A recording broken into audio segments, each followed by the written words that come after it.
입니까? 오늘 디모데전서 5장 17절에서 25절 말씀 본문으로 해서 살펴보도록 하겠습니다.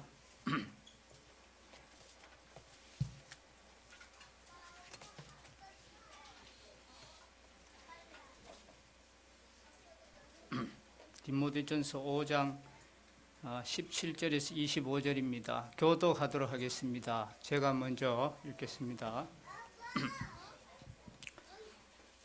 잘 다스리는 장로들은 배나 존경할 자로 알되 말씀과 가르침에 수고하는 이들에게는 더욱 그리할 것이니라.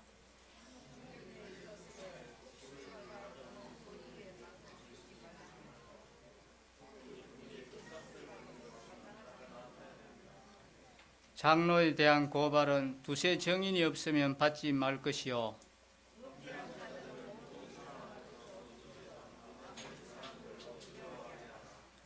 하나님과 그리스도 예수와 택하심을 받은 천사들 앞에서 내가 엄히 명하노니 너는 편견이 없이 이것들을 지켜 아무 일도 불공평하게 하지 말며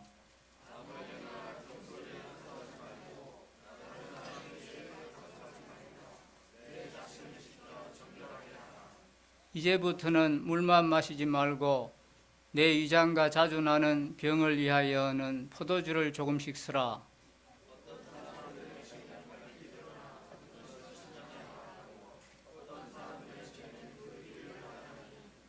이와 같이 선행도 밝히 드러나고 그렇지 아니한 것도 숨길 수 없느니라. 이 디모데 전후서, 전서후서, 또 디도서는 하나님의 교회를 하나님의 뜻대로 인도하도록 주신 교훈의 말씀입니다. 지난 시간에는 이제 여러 층의 성도들을 어떻게 대해야 하는 것이고 또 창가부의 구제와 관련한 이러한 교훈들을 말씀을 드렸습니다. 오늘 본문에서는 이제 장로들의 영적 권위를 존중해 줘야 되고 뿐만 아니라 경제적으로도 잘 뒷받침해 줄 것을 권면을 하고 있습니다.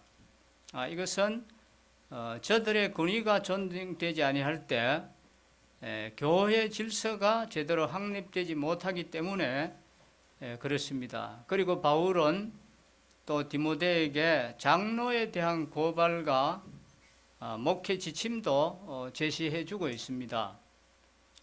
장로에 대한 송사는 두세 정인이 없을 경우에 송사 자체를 받지 말도록 그렇게 함으로써 함부로 장로에 대해 송사를 못하도록 하고 또 만일 장로에게 잘못이 발견될 경우에는 엄히 징계하여서 모든 성도들에게 경고가 되도록 하라고 했습니다. 이와 아울러 또 바울은 교회 인도자가 잘못이 있어 징계를 받을 경우에 그것이 교회 전체에 미치는 영향이 크기 때문에 이것은 근본적으로 그런 일이 발생하지 않도록 하기 위해서 인도자를 세우는 데 있어서 신중을 기해라 하는 이런 교훈을 주고 있습니다. 그리고 목회자인 디모데를 위해서도 또 개인적인 권면으로서 건강을 위해서 포도주를 조금씩 쓸 것을 또 것과 또 근신할 것을 여기에 당부하고 있습니다. 이런 말씀을 이제 우리에게 주는 영적 교훈들을 오늘 함께 살펴보도록 하겠습니다. 먼저 이제 지도자의 기능을 보겠습니다. 본문 오늘 17절 한번 보시겠습니다. 17절 잘 다스리는 장로들은 배나 존경할 자로 알되 말씀과 가르침에 수고하는 이들에게는 더욱 그리할 것이니라 했습니다. 여기 17절 말씀을 보면은 초대 교회의 지도자의 두 가지 기능을 우리가 볼 수가 있습니다. 먼저 하나는 이 다스리는 일이고, 다스리는 일이고 하나는 가르치는 일입니다. 이 두 가지 기능을 볼 수 있는데 이것을 조금 현대적으로 표현하자면은 교회 행정과 말씀 사역이라 이렇게 볼 수가 있습니다. 모든 지도자들이 이 다스림과 가르침의 사역을 둘 다 잘하기는 사실 어렵습니다. 사역자들 중에는 다스림의 영적 은사를 받은 자들이 있는가 하면 또 가르치는 일에 좀 더 많은 은사를 받은 사람이 있습니다. 아마도 이 초대 교회의 어떤 지도자들은 이 다스리는 일과 가르치는 일을 아마 병행했는 것 같습니다. 그런데 이제 어떤 사람들은 자기 은사를 이제 좀 더 확실히 알고서 자기는 어떤 다스림의 이 사역이나 가르침의 사역 중에 둘 중에 하나를 하나님이 주신 은사로 받고 거기에 더 몰두해서 헌신했던 것으로 보이고 있습니다. 그러면 이 초대 교회는 다스림과 가르침의 사역 중에서 어디에 더 무게를 두고 있었겠습니까? 무엇을 더 중요시 여기고 있었겠습니까? 이것은 오늘 본문 17절에서 우리에게 빛을 던져주고 있습니다. 자, 17절 다시 한번 보시겠습니다. 잘 다스리는 장로들은 배나 존경할 자로 알되 말씀과 가르침에 수고하는 이들에게는 더욱 그리할 것이니라 했습니다. 잘 다스리는 장로들은 배나 존경할 자로 알아라 그랬습니다. 이 다스림은 굉장히 중요합니다. 이 다스림이 없이는 이 조직체가 조직체답게 움직일 수가 없습니다. 이 다스림의 사역은 아주 중요한 사역입니다. 그러나 성경은 뭐라고 말합니까? 다스림의 기능보다는 이 가르침의 기능을 훨씬 더 중요하게 강조합니다. 여기 잘 다스리는 장로들은 배나 존경할 자로 알되 말씀과 가르침에 수고하는 이들에게는 더욱 그리할 것이니라 했는데 이것을 우리말 성경에는 이렇게 풀어놨습니다. 잘 다스리는 장로들은 두 배나 존경을 받게 하여라. 특히 설교와 가르치는 일에 수고하는 사람들을 더욱 그렇게 하여라. 우리말 성경에는 이렇게 잘 풀어놨습니다. 교회가 하나의 조직으로서 존재하기 위해서는 이 다스림의 은사를 가진 사람들이 필요합니다. 그러나 가르친다는 것은 교회 조직체의 생존 이상의 중요한 의미가 있습니다. 이것은 우리 영혼에 살이 달려있는 문제입니다. 초대 교회 성도들은 이 말씀을 통해서 우리의 영원한 상태가 결정될 수 있다는 사실을 알았기 때문에 이 다스림보다는 가르침의 사역이 훨씬 더 중요하다는 것을 피부로 감지하고 있었던 것 같습니다. 그렇기 때문에 이 본문에서는 가르침의 사역에 종사하는 지도자들을 더욱 귀하게 여길 필요가 있다고 우리에게 말씀해 주고 있습니다.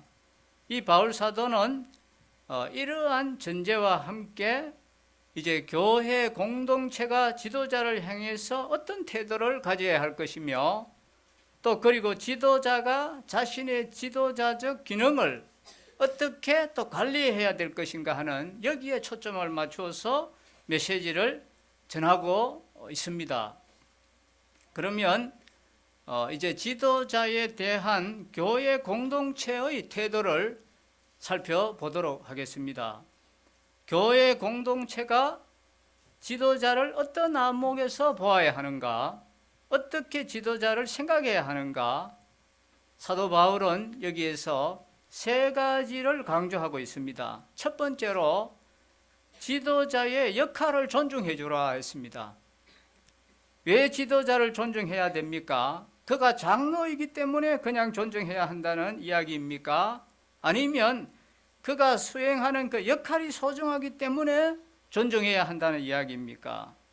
이 본문의 17절 말씀을 보면 이 다스림의 역할 때문에 지도자를 존중해야 한다는 것을 알 수 있습니다. 이 다스림을 통해서 그리스도의 몸된 교회가 교회답게 존재하고 또 그 기능을 발휘할 수가 있기 때문에 잘 다스리는 장로들을 배나 존경할 자로 알아라고 이렇게 말하고 있습니다.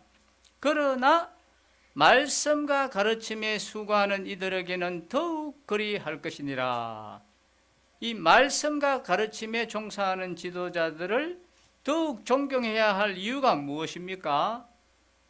그들이 가르치고 있다는 사실 때문입니까? 아니면 가르침의 사역이 가장 중요한 의미 때문입니까? 이것은 후자인 것입니다. 가르치는 자의 위치 때문이 아니라 그가 담당하고 있는 이 말씀을 통해서 사람들의 영혼이 변화를 받고 살아계신 하나님을 향하여 눈을 뜰 수 있게 되는 것입니다. 사람들이 사망에서 생명으로 옮겨집니다. 이 말씀 사역을 통해서 사람들의 삶에 가장 위대한 변화가 일어날 수 있다면 이 사역이야말로 얼마나 중요한 사역이겠습니까? 우리는 지도자들이 수행하고 있는 이 역할의 중요성 때문에 그들을 존경해야 한다고 지금 바울은 여기에서 말씀하고 있습니다. 우리는 지도자에 대해서 말할 때 그의 인격에 실망을 할 때 때로는 우리 그 인격의 실망 때문에 역할까지 부정하는 오리를 종종 범하게 되는데, 우리가 만약에 그런 역할을 부정하게 된다면 그것은 하나님의 방법을 부정하게 되는 것입니다. 다시 말해서 부족하고 연약하지만 하나님은 천사를 통해서 말씀하지 않았습니다. 연약하지만 천사가 아닌 사람을 세워서 말씀을 선포하고 가르치게 하는 이것이 하나님의 방법이라면 우리가 지도자의 한두 가지 인격적인 단점 때문에 이 역할의 존재 의의까지도 완전히 부정하는 것은 하나님의 방법 그 자체를 부정하는 오리를 범하는 것이 되는 것입니다. 우리는 17절의 말씀을 통해서 하나님이 교회 안에 허락하신 지도자들의 역할이 얼마나 중요한 의미를 가져 있는지를 깊이 우리가 묵상해 보아야 됩니다. 특별히 성경이 다스림보다도 이 가르침이 더 강조점을 두고 있다는 이유를 우리가 생각해 봐야 됩니다. 우리가 흔히 사도행전 6장을 집사직의 기원이라 이렇게 그렇게 말을 합니다. 사실 사도행전 6장에 집사라고 하는 단어는 나오지 않습니다. 그러나 아마도 이 사도행전 6장의 사건을 통해서 집사직이 시작되지 않았나 이렇게 분별하고 있습니다. 거기에 보면은 초대교회 지도자들이 구제하는 일을 감당하고 있었습니다. 그런데 이 지도자들이 다스림의 사역의 한 부분인 이 구제하는 일이 너무 이제 거기에 바쁘고 시간이 많이 들다 보니까 자연적으로 어떻게 되겠습니까? 이 말씀 사역과 기도하는 일을 소홀히 하게 될 수밖에 없다는 것입니다. 그래서 어때 했습니까? 사도들이 이래서는 안 되겠다 해서 성령과 지혜가 충만한 7 집사들을 세워서 이제 구제하는 일을 그들에게 맡기고 우리는 기도하는 일과 말씀 사역에 전무해야 된다 하는 이제 결론을 냈습니다. 이 사도행전 6장의 예를 보더라도 초대교회의 우선순위가 어디에 있었는가를 분명히 우리에게 가르쳐주고 있습니다. 그것은 바로 이 가르침의 사역이라는 것입니다. 지도자들은 이 조직이 조직체로서 생존하고 또 움직여 갈 수 있도록 끊임없이 그 조직에 대해서 관심을 갖는 일은 아주 중요한 일입니다. 그러나 그것이 말씀 사역보다는 중요하지 않다는 것입니다. 조직의 생존보다 더 중요한 것은 영혼의 생존입니다. 사람이 모든 것을 다 잘할 수는 없습니다. 그래서 말씀 사역과 다스림의 사역을 다 잘하기는 어렵기 때문에 다스림이 사역이 더 많은 시간을 빼앗기다 보면 아무래도 주님과 교제를 하고 기도하고 말씀을 묵상하는데 그만큼 소홀해지게 되다 보면 어떻습니까? 이 조직체는 잘 생존할 수 있다 할지라도 말씀이 없어서 영적으로 고갈 상태에 빠지게 된다는 것입니다. 이런 상태에서 초대교회는 이제 지혜로운 방법을 찾았지요. 그래서 집사들이 이제 그 일은 우리가 맡겠습니다. 우리가 이것을 맡게 될 테니까 이제 사도들 또 지도자들은 하나님으로부터 말씀을 받아서 우리에게 살아있는 이 생명의 꼴을 먹여주십시오 하는 이런 이제 요구를 했습니다. 그래서 오늘날에도 이 초대 교회의 이러한 지혜는 우리의 교회 사역은 어느 쪽으로 방향을 잡고 나가야 하는가 하는 이 질문에 대해서 굉장한 통찰력을 제공해 주고 있습니다.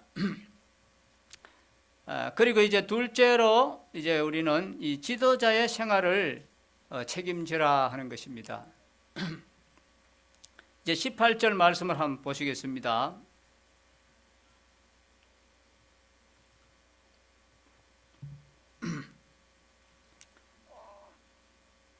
성경에 일렀으되 곡식을 밟아 떠는 소의 입에 망을 씌우지 말라 하였고 또 일꾼이 그 삭슬 받는 것은 마땅하다 하였느니라. 이 말씀은 구약 신명기 25장 4절에서 인용한 말씀입니다. 일꾼을 잘 대접하는 것이 합당하다 하는 그런 말씀입니다. 생활이 되도록 잘 대접해야 된다. 소를 몰아서 밭을 갈 때에는 소의 입에 망을 씌워야지 이 밭고랑이 똑바로 됩니다. 입에 망을 안 씌우면 소가 이제 밭을 갈다가 논두렁에 나 있는 풀을 뜯어 먹으려고 고개를 좌우로 이렇게 움직이다 보면 고랑이 이제 삐뚤어지기 때문에 그래서 소의 입에다가 망을 세웠습니다. 그렇지만 곡식을 밟아 뜰 때에는 그 입에 망을 세우지 말아라고 했습니다.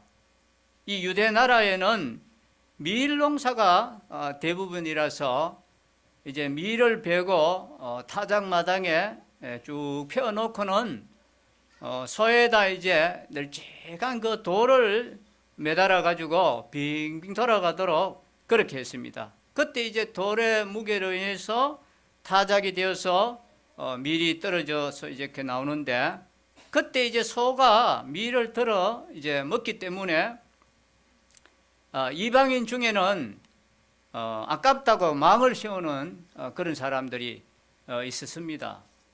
그래서 하나님께서는 유대인들을 향해서 소의 입에 망을 세우지 못하게 했습니다. 소가 곡식을 떨고 있는데 소가 그 곡식을 좀 먹더라도 먹어가면서 이 곡식을 떨도록 그 망을 세우지 말라 이렇게 말씀을 하셨는데 지금 하나님께서 지금 이 비유를 이 구약의 말씀을 끌어다니면서 말씀하시는 이유는 소를 위해서 그것을 말씀하신 것이 아닙니다. 이것은 누구를 지금 두고 말을 하냐면 교회의 일꾼을 두고 이렇게 지금 말씀을 하시는 것입니다. 지금 바울 사도는 종종 이것을 일꾼의 생계 문제에 대한 타당한 근거로 인용하고 있습니다. 어떤 분들은 그것은 대단히 구약적인 사상이기 때문에 신약 시대에 사는 우리에게는 그 관심을 가질 필요가 없다 이렇게 이제 주장하는 사람도 있는데 그러나 바울은 구약의 어떤 원리를 신약에까지 적용되는 적용해도 타당한 보편적인 원리라고 그렇게 주장을 합니다. 그것은 이제 고린도전서 9장의 그 예를 찾아볼 수 있는데, 여기 우리 손을 얹으시고 고린도전서 9장 13절을 한번 찾아보겠습니다.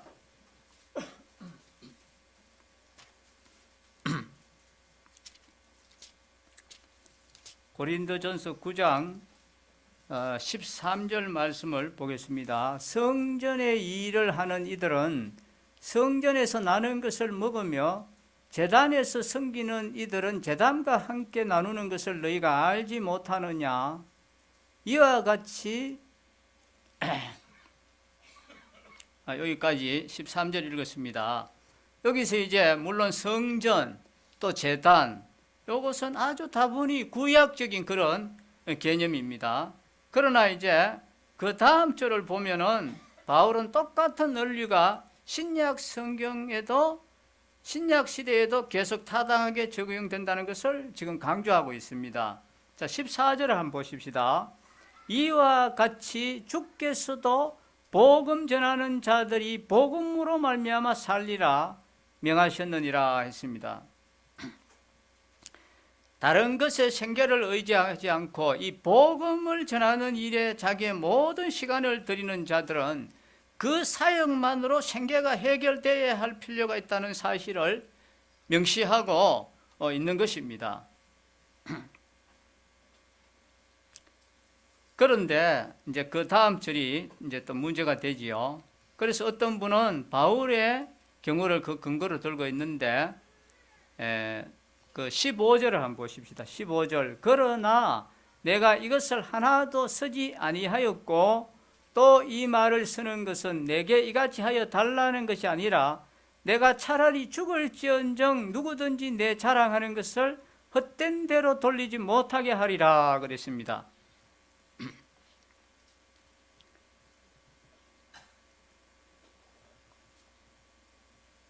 바울은 사례비를 받지 않았습니다. 그러나 이유가 있었는데 그 이유는 방금 읽어드린 바로 15절 말씀입니다. 바울은 사례비를 받을 권한이 있었습니다. 성경의 원리상 그가 받는 것이 타당합니다.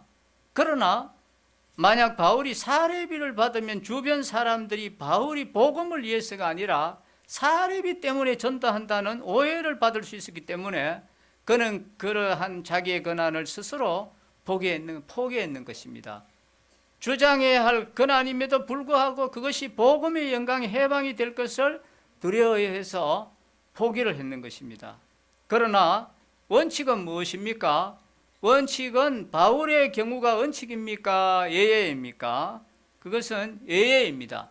만약 오늘날 복음 전하는 사람들이 다 바울의 모범을 따른다고 가정해 보면 어떻겠습니까? 즉 사례비를 받지 않고서 나름대로 생계를 꾸려나가면서 전도한다고 가정해 보십시오. 그것은 매우 이상적으로 보이는 견해인데, 그러나 사역에 전적으로 시간을 투자하지 않게 되면 그 사역 자체는 아무래도 약화되는 것입니다. 이 원리는 우리의 삶을 살펴보아도 이것은 분명한 것입니다. 그래서 하나님께서는 모든 시대에 이 복음의 사역을 위해서 전적으로 시간을 들이는 일꾼들을 세우시는 것입니다. 그리고 이 복음을 위해서 헌신하는 사람들의 생활은 다른 수단이나 방법에 의해서가 아니라 이 복음으로서 해결되는 것이 타당하다고 지금 바울은 강조하는 것입니다. 또 일꾼이 그 삭을 받는 것이 마땅하다는 말씀은 예수님께서 제자들을 세우시면서 친히 주신 말씀입니다. 이것은 마태복음 10장 10절에 말씀하고 있습니다. 하나님의 일꾼이 생활면에 어려움을 당하지 않도록 여러 성도들이 잘 돌봐야 드리는 것이 이것은 성경적입니다. 열왕기상 17장 8절에 보시면 엘리야를 대접한 사르밧 과부가 형편이 좋아서 접대한 것이 아닙니다. 그는 밀가루 한 움큼과 기름 조금밖에 없는데 엘리야 선지자가 와서 먼저 떡을 구워서 오라 이렇게 했습니다. 참 인간적으로 보면 선지자가 어떻게 성도를 향해서 그런 말씀을 할 수 있는가? 시험에 들 만한 말이었지만 그러나 그 결과는 어떠했습니까? 엘리야가 그의 도움을 받은 것이 아니라 그가 엘리야의 도움을 받았습니다. 하나님의 종들을 잘 대접하는 자에게 하나님께서 어려운 역경 속에서도 항상 도와주시는 은총을 주신다는 사실입니다. 그리고 또 열왕기하 4장 8절에서 16절 말씀을 보시면 엘리사 선지자를 잘 접대한 이 수넴 여인이 아들이 없어서 쓸쓸했는데 구하지도 않았는데 하나님께서 그 가정에 아들을 주셨고 또 그 아들이 자라가다가 어느 날 병이 들어서 죽었는데 다시 살려주었습니다. 이 수넴 여인은 사르밧 가부하고는 달리 생활이 부유했습니다. 그는 진정으로 하나님의 이 종을 도와주었습니다. 엘리사가 자기 집 앞을 지나다니는 걸 보면서 모셔다가 점심 대접을 가끔씩 해주고 그렇게 하다가 또 아이디어가 떠올랐습니다. 점심만 대접할 것이 아니라 방을 한 칸 만들어서 책상을 놓아주고 또 촛대도 놓고 침상도 놔줬다가 지나가시다가 언제라도 들어오셔서 쉬기도 하고 공부도 하고 기도도 할 수 있도록 해야 되겠다는 생각이 들어서 이제 남편하고 의논을 해서 이제 그렇게 만들어 드렸습니다. 그런 대접을 받은 엘리사 선지자는 너무나도 감격해서 종을 불러서 이제 이 가정에 무엇이 필요한지를 알아보라고 했습니다. 군대 장관에게 부탁할 것이 있는지 아니면 또 왕에게 무슨 부탁할 말이 있는지 알아보라고 했습니다. 그리 종이 가서 이제 군대 보낸 아들이 있으면 군대 장관에게 잘 봐달라고 또 말해 줄 수 있고 또 한 자리 하고 싶으면 왕에게 부탁도 할 수 있는데 뭐라도 부탁하라고 했습니다. 그때 그 여인은 나는 아무것도 필요하지 않습니다. 현재 이 사는 그대로가 좋다 이렇게 대답을 했습니다. 이게 무슨 말입니까? 이분의 봉사는 너무나도 순수했다는 말입니다. 내가 뭐 이렇게 해주니까 이제 주의 종이 복을 빌어서 우리 집이 잘 되게 해줄 것이라고 하는 그런 차원에서 대접을 한 것이 아니라 엘리사가 주님의 종이니까 순수한 마음으로 대접했다는 사실입니다. 얼마나 순수합니까? 그래서 하나님께서 그 가정에 귀한 아들을 주셨습니다. 여러분들이 하나님의 종들의 생활을 잘 돌봐드리면 하나님께서 여러분의 생활을 돌아보실 것입니다. 하나님의 종들의 영적인 면을 돕기 위해서 배후에서 기도해 주시고 잘 돌봐 주시면 여러분의 영적인 면에 큰 복을 주실 것입니다. 마태복음 10장 41절에서 42절에 보시면 선지자의 이름으로 선지자를 영접하는 자는 선지자의 상을 받을 것이요 의인의 이름으로 의인을 영접하는 자는 의인의 상을 받을 것이요 또 누구든지 제자의 이름으로 이 소자 중 하나에게 냉수 한 그릇이라도 주는 자는 내가 진실로 너희에게 이르노니 그 사람이 결단코 상을 잃지 아니하리라고 말씀을 했습니다. 하나님의 종을 잘 대접하는 사람은 주의 종들이 받는 상급 이상의 상급을 받을지도 모릅니다. 왜 그런가 하면 주의 종들은 사명을 받았기 때문에 마땅히 해야 될 일이지만 그러나 사명을 받지 않았는데도 주의 종들을 잘 대접했을 때 주님이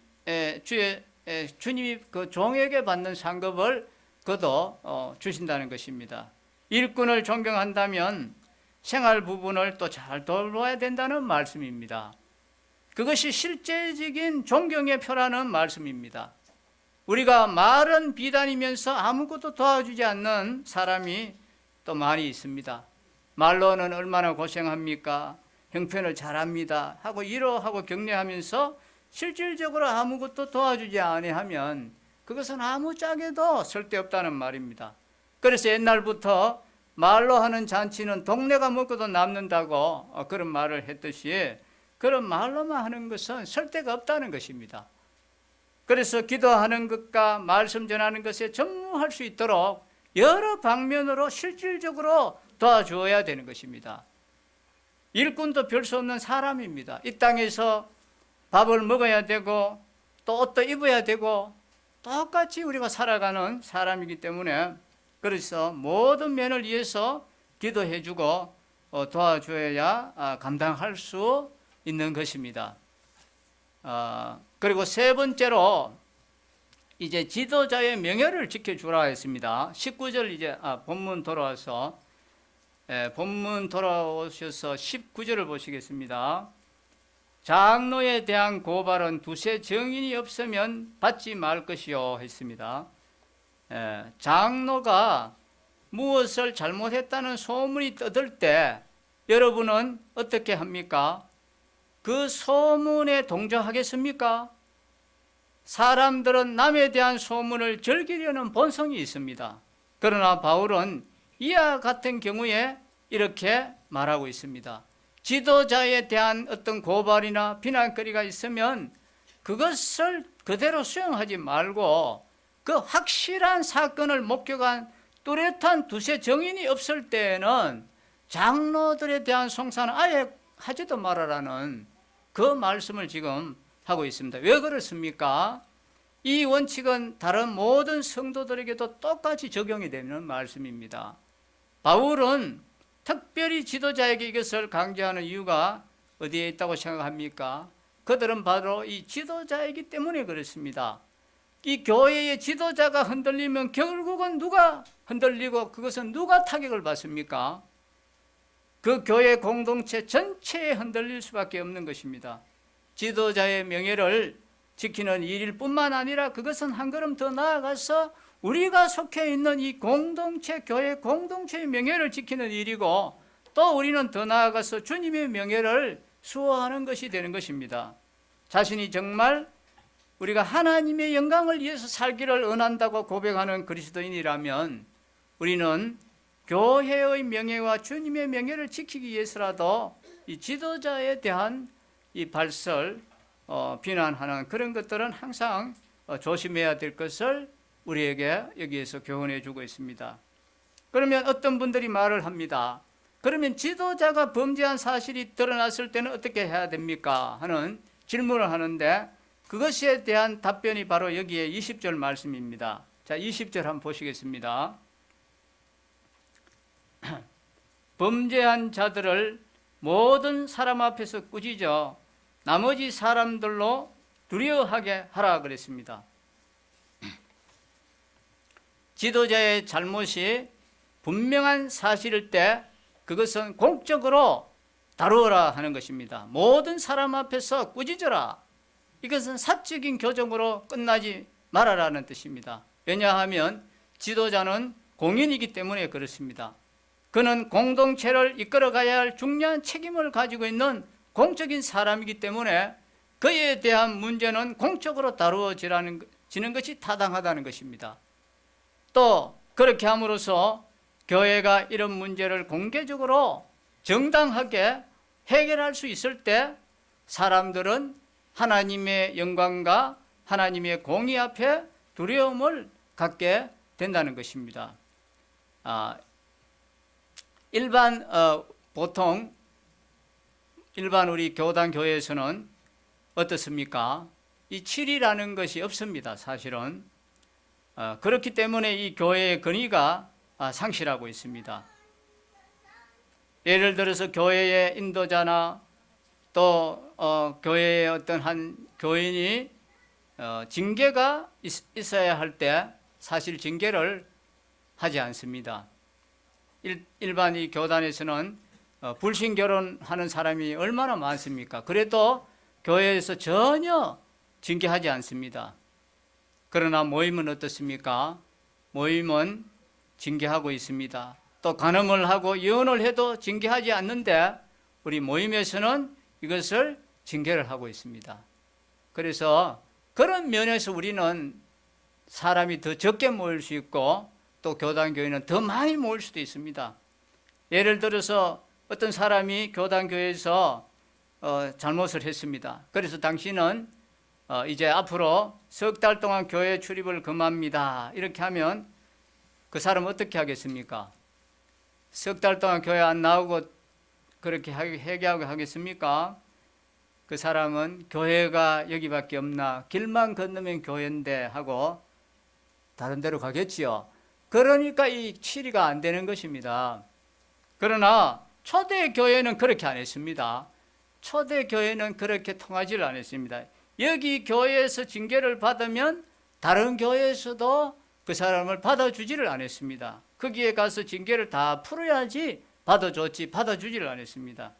그런데 요즘은 또 모임 안에서도 여기에서 또 징계를 받아서 다른 데로 이동하는 그런 경우가 가끔씩 있긴 한데 이런 부분은 사실 성경적으로 옳은 것은 아니다 생각합니다. 그래도 우리 모임은 그래도 많이 이 부분을 지켜나가는 데 있어 참 다행이라 생각하고 우리는 말씀을 따라가야 됩니다. 사람을 더 모으기 위해서가 아니라 이 말씀을 따라서. 그래서 이 교회가 교회다운 권위와 영광을 회복하기 위해서는 이 징계가 반드시 살아나야 합니다. 그 징계를 받을 때는 물론 고통스럽고 아픔이 있고 하지만 그러나 그것을 잘 회복하면은 굉장한 그 기쁨을 다시 얻을 수 있습니다. 그래서 훌륭한 사람은 이 징계를 받아들일 수 있는 자세를 갖춘 그 사람이 훌륭한 사람입니다. 그러나 자기가 잘못을 했는데도 징계를 받지 않으려고 하는 사람은 상당히 교만한 사람이죠. 그래서 교회에서 징계를 했을 때 예, 맞습니다. 내가 잘못했습니다 하는 참 회개하는 그 사람이 훌륭한 사람인 것입니다. 지도자의 범죄를 다룰 때 이 교회가 신중을 기해야 하는 이유는 지도자 한 사람의 문제가 아니라 이것은 교회의 명예가 달려있고 또 머리 대신 교회의 머리 대신 이 주님의 명예가 달린 문제이기 때문에 그렇습니다. 바울은 이 문제에 관해서 교회가 심각하게 숙고하고 주의할 것을 가르치고 있습니다. 그리고 이제 마지막으로 지도자 자신의 이제 지도력을 관리해라 이렇게 이야기합니다. 바울은 이제 이 지도자의 지도적 관리에 대해서 4가지로 지금 메시지를 전하고 있는데 첫 번째 메시지가 이 지도자의 자질입니다. 21절 한번 보시겠습니다. 하나님과 그리스도 예수와 택하심을 받은 천사들 앞에서 내가 엄히 명하노니 너는 편견이 없이 이것들을 지켜 아무 일도 불공평하게 하지 말며 그랬습니다. 여기 편견이라는 낱말의 뜻은 미리 판단한다는 그런 말입니다. 만나기도 전에 말을 들어보기도 전에 미리 이런 것이다고 마음을 먹는, 다시 말하면 선입견을 가지고 남을 판단하는 태도를 말을 하는 것입니다. 마음을 열어놓고 허심탄회하게 흰 마음을 가지고 옳은 것은 옳고 그런 것은 그러고 큰 것은 크고 작은 것은 작다고 판단하는 것이 아니라 내 마음에 이미 결정해 놓고 있는 것입니다. 그래서 그렇게 보고 마는 것이 바로 이것이 편견인 것입니다. 그러니까 선입견을 가지고 남을 함부로 판단하는 것입니다. 그 다음에 이 불공평하게 하지 말라는 말은 이것은 행동적인 그런 말씀입니다. 이 말은 한편에 붙어서 행동한다는 뜻을 가지고 있습니다. 이 말이 무슨 말인가 하면은 이제 어떤 2가지 편이 있는데 한 편에 붙어서 전적으로 한 편만 지지해 나가는 사실을 말을 하고 있는 것입니다. 편견은 판단이고 불공평은 행동입니다. 선입견을 가지고 판단하고 한 편에 붙어서 행동하는 이 편견과 불공평은 이 교회를 이끌어가는 데 있어서 아주 크나큰 건물이 되는 것입니다. 공정하게 살려고 노력하는 것이 필요합니다. 공정하게 만물을 바라보고 공정하게 전체를 바라보고 전체를 우리가 올바르게 이끌어 나가는 것이 필요합니다. 교회의 장로가 되었다거나 디모데처럼 이제 교회 목회를 한다거나 이런 분들에게는 절대 중요한 문제가 공정히 행하는 것입니다. 공정한 마음을 가지고 살아가야지 한편에 치우쳐서 편당심에 기울어지고 지면 안 된다는 말씀입니다. 어째서 편견과 불공평이 생깁니까? 그것은 다 자기 중심에서 하기 때문에 그렇습니다. 자기 본의로 살기 때문에, 또 자기 생각만 가지고 남을 판단하기 때문에 편견이 생기는 것이고, 자기 의만 느끼기 때문에 불공평하게 일을 하는 것입니다. 자기를 떠나서 전체를 바라볼 때, 교회를 바라볼 때, 하나님의 영광을 바라볼 때 우리가 공정히 할 수 있는 것입니다.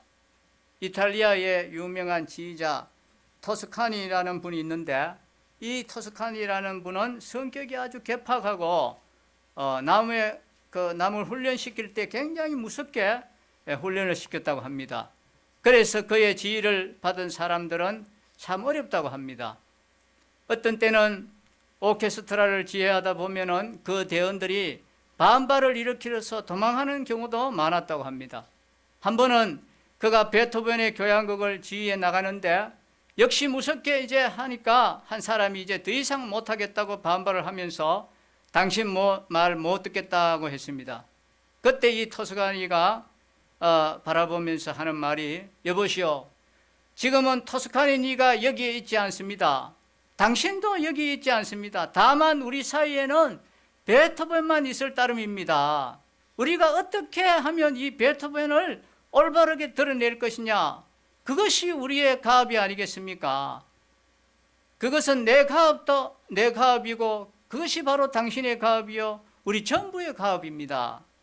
우리 교향악단에 속해 있는 모든 대원들이 이 베토벤을 드러내려고 애써야 됩니다 하고 조용히 말을 하니까 그 반항심이 이제 식었다는 말이 있습니다.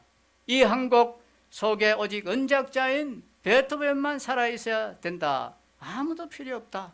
나도 필요 없다. 너도 필요 없다. 베토벤만 살아야 된다는 것이 이 위대한 지휘자의 말이었습니다.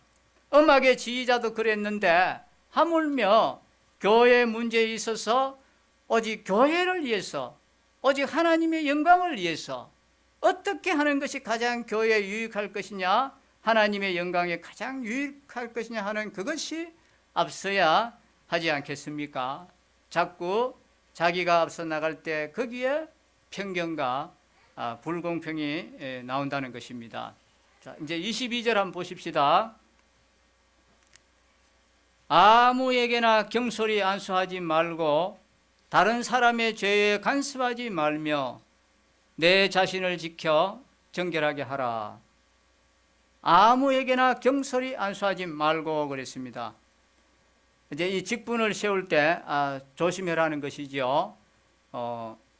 직분을 세울 때 먼저 충성된 사람인지 알아봐야 되는 것입니다. 그 사람이 이 집회에 출석을 얼마나 잘하는지 이걸 봐야 돼요. 출석이 충성의 본보기입니다. 주일날도 참석하고 수요 집회도 빠지지 않고 잘 나오는 사람이라면 1차적으로 그 사람은 충성된 사람이라고 봐도 별 잘못이 없습니다. 그리고 또 두 번째는 헌금 생활을 잘하고 있다면 역시 충성된 사람이라고 봐도 잘못이 없습니다. 왜 그렇습니까? 시간과 물질이 사람의 마음을 끄는 가장 중요한 도구이기 때문에 시간을 바칠 줄 알면 그 사람은 충성된 사람이고, 물질을 바칠 줄 안다면 그 사람은 충성된 사람입니다. 네 보아가 있는 곳에 네 마음이 있다 했습니다. 또 더 나아가서 본다면은 1년에 몇 사람을 전도해서 인도한다면 그 사람은 충성된 사람입니다. 이 직분자는 아무나 되는 것이 아닙니다. 장로는 충성된 자가 맡아야 하나님의 교회가 건전하게 발전합니다. 또 우리 삶 가운데 죄를 범하거나 또 덕스럽지 못한 사람이 장로가 되면 그것은 덕스럽지 못할 뿐 아니라 그들이 범한 죄가 교회에서 보편화되고 죄를 죄로 여기지 않는 결과를 가져옵니다. 그렇다고 물론 우리가 죄를 전혀 안 짓는 완전한 사람은 없습니다.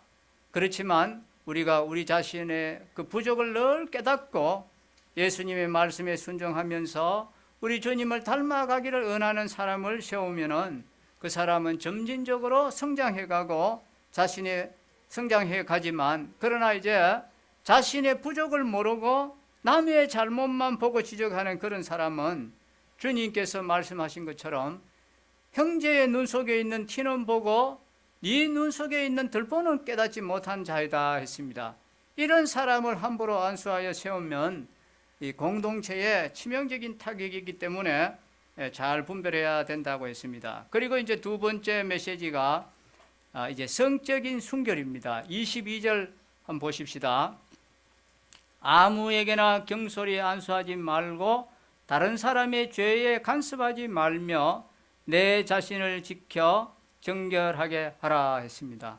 이 디모데전서에서 나오는 이 정결이라고 하는 단어는 항상 이 성과 관계되어 있습니다.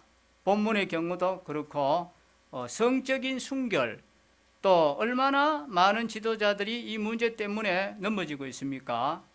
지도자가 이성 문제에 있어서 자신을 지킬 수 없다면 그 지도자는 그 자리를 포기해야 됩니다. 그것은 자신을 위해서도 그렇고 교회를 위해서도 그렇습니다. 장로가 된다고 해서 그날부터 사람이 갑자기 바뀝니까? 도덕적인 순결함의 문제 때문에 얼마나 많은 교회가 교회 역사 속에서 어두움을 경험해 왔는지는 우리가 일일이 다 말을 안 해도 충분히 제거할 필요가 없습니다. 여기 디모데전서 이제 4장 12절도 한번 보십시오. 4장 12절에 누구든지 내 연소함을 업신여기지 못하게 하고 오직 말과 행실과 사랑과 믿음과 정절에 있어서 믿는 자에게 본이 되어 그랬습니다. 믿음과 정절에 있어서 믿는 자에게 본이 되라 그랬습니다. 그리고 5장 2절에도 보시겠습니다. 늙은 여자에게는 어머니에게 하듯 하며 젊은 여자에게는 온전히 깨끗함으로 자매에게 하듯 하라 그랬습니다. 이 지도자만큼 이성과의 접촉이 빈번한 사람이 없습니다. 그만큼 또 쉽게 시험에 들 수 있기 때문에 중요한 문제가 되는 것입니다. 그리고 세 번째 메시지는 바로 건강관리를 해라 했습니다. 23절 한번 보시겠습니다. 이제부터는 물만 마시지 말고 내 위장과 자주 나는 병을 위하여는 포도주를 조금씩 쓰라 그랬습니다. 디모데전서 3장에서는 술을 멀리하라고 강조했던 바울이 왜 이 장에서는 포도주를 조금씩 쓰라고 말을 합니까? 그 이유는 건강상의 이유로 마시라는 것입니다. 의학이 발달되지 못한 그런 시대적인 상황에서 이 포도주는 아주 좋은 약으로 사용되었습니다. 바울은 여기에서 질병을 치료하는 데 있어서 건전한 상식을 배제하지 않고 있다는 것을 알 수가 있습니다. 어떤 사람은 의사를 무시하는 경우가 있는데 주님께서도 병든 자는 의사가 필요하다고 했습니다. 물론 우리가 기도도 당연히 해야 되지요. 병원도 필요합니다. 바울은 그토록 디모데를 사랑함에도 불구하고 직접 가서 신유의 능력으로 고쳐주겠다고 말을 하거나 아니면 혹은 이 질병 치료를 위해서 100일 금식 기도하라는 그런 말을 한 것이 아니라 그 당시에 치료제로 쓰였던 포도주를 사용해서 병을 다스리고 건강을 돌보더라고 그렇게 권하고 있다는 것입니다. 매스컴에 가끔 보시면 어떤 사람은 자녀가 중병에 걸림에도 불구하고 정상적인 치료를 거부함으로써 이 자녀로 하여금 마침내 죽음에 이르게 하는 경우가 있습니다.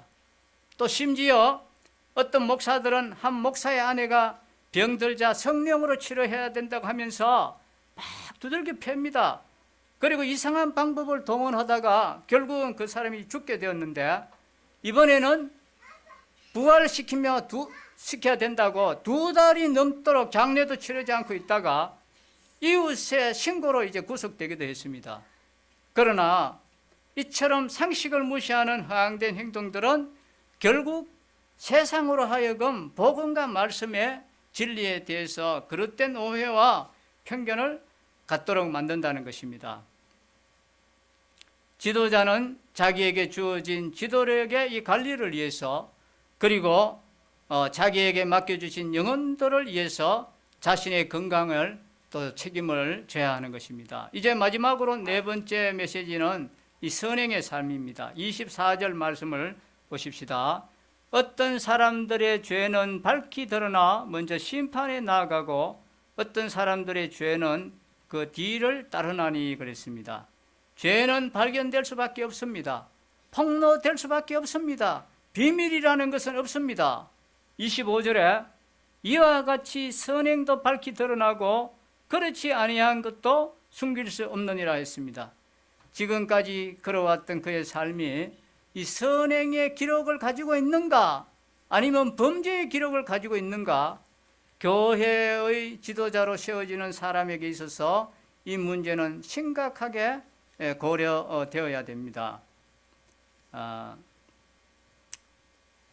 보통 사람들이 뭐 어떻게 이렇게 길에 가다 보면은 무슨 간정 집회, 누구누구 간정 집회 해서 교회에서 이제 가끔 그래 하는 걸 보는데, 거기에 보면은 이 사람들이 사람들의 마음을 자극하기 위해서 때로는 약간 거짓말도 하는 것 같습니다. 사람들은 뭔가 큰 것을 크게 변화된 그것에 많은 동조를 하기 때문에 그렇습니다. 그런데 옛날에 뭐 사람을 죽인 사람이 있는데 또 소매치기 대장이었는데 이제 그리스도인이 되었다, 그래서 변화가 되었다 막 이러면 사람들이 막 모여들어서 굉장히 크게 보는 거예요. 그런데 평범하게 아름답게 살아온 사람이 예수님 믿고 더 나은 삶을 살았다 하면 어느 게 더 좋습니까? 평범하게 살다가 예수님 믿고 더 나은 삶이 그게 더 좋은 거 아닙니까? 그런데 사람들은 아주 마음을 자극하기 위해서 마침 자기 과거가 뭐 대단히 자랑스러운 것처럼 영웅시하고 막 그렇게 하는 경우가 있는데, 그것은 참 올바른 방법이 아니다 생각합니다. 우리가 한 사람을 지도자로 세울 때 우리는 충분한 시간을 갖고 지켜봐야 되는 것입니다. 지켜볼 시간이 없으면 그 사람에 대한 충분한 자료를 모아서 보고 신중을 기해서 그 사람을 세워야 합니다. 왜 그렇습니까? 지도자의 실수와 범죄는 이것은 지도자 한 사람으로 끝나는 것이 아닙니다. 지금 우리 교회, 인근 교회에서도 장로를 잘못 세워가지고 아주 고통을 당하는 그런 지금 교회가 있습니다. 그것은 우리 모두의 아픔이어야 하고 우리 모두의 이것은 수치여야 하기 때문에 중요한 것입니다. 우리 그리스도인들은 지도자를 위해서 우리가 기도해야 됩니다. 그리고 또 나중에 후회하지 않도록 신중하게 또 세워야 됩니다. 얼마나 많은 교회가 당장의 필요 때문에 깊이 생각하지 않고 지도자를 세우고 또 쉽게 밀어내고 쉽게 진통합니까? 이것은 참 모임의 아픔인데, 이것은 우리가 기본적으로 성경에 분명하게 그 가르침을 우리가 무시했기 때문에 그렇습니다.